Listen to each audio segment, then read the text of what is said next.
So just a quick reminder, there's a bunch of silent auction items over there to my right. I won't be offended if you get up in the middle of the presentation. I don't think Scott's going to be offended either. People are bidding those things up. I think tonight is not the night to go home as a loser. So win something. There's raffle tickets up there. We've got a number of really good prizes. If you want to take a look at what's available, just go to the back of your brochures. And remember, turn over your menus. Those are pledge forms.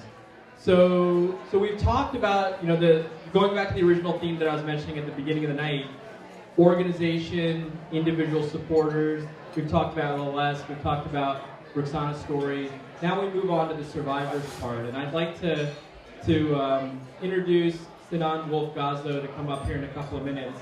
His story, I've never met him until a few minutes ago, and I think that's one of the things about any type of disease, any chronic disease, but especially something as debilitating and potentially lethal as cancer, is that people hear about it happening to other people. So it's very difficult to empathize, put yourself in their position.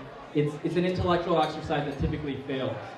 So in reading about Sinan, it actually is very recent. I mean, he was a student attending American University in Cairo last year, was diagnosed December 2012, had to come back to the United States, underwent successful treatment at Holy Cross Hospital in Maryland, and now is re-enrolled at George Washington University. He's a really young guy, and I mean, I think he's going to have some really good stuff to say, so please Sinan, come up here. Thanks so much.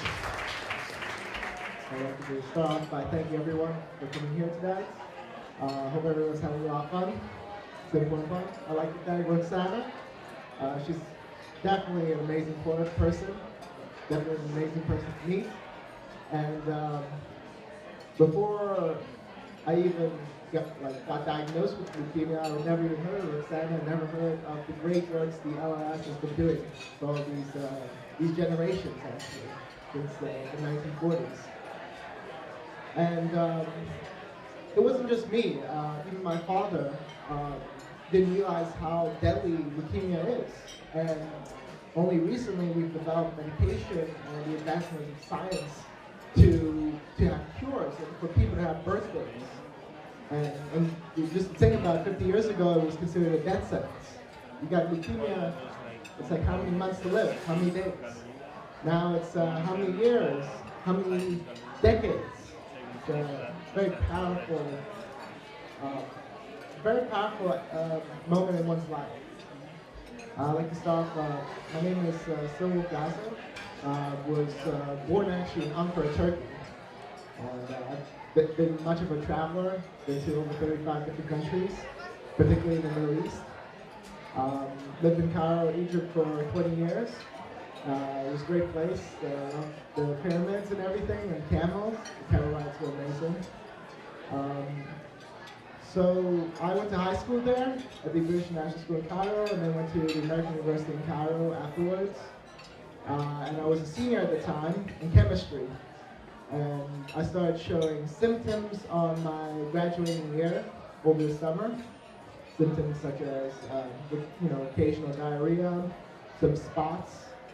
And being in Egypt with a lot of terrible food and diseases, you think maybe I got a bad stomach here and there.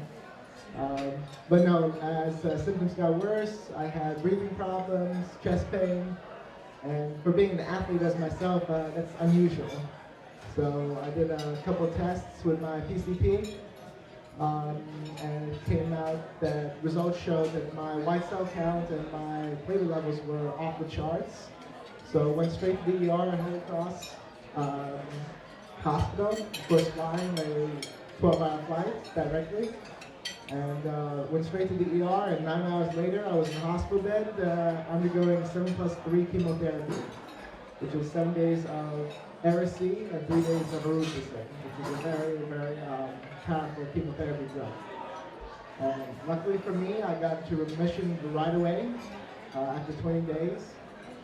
Which is very, very quick, by the way. It's very rare that you get into remission that quickly.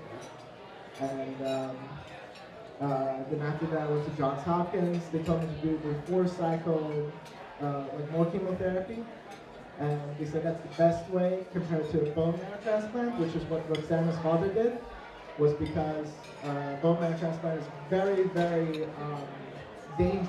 You actually have a 15% chance of dying just by getting the transplant. And that's because of rejection and many, many other complications. And I don't have any brothers and sisters, so it's not really a high chance of survival. Anyway, I went through chemotherapy. I finished it pretty early.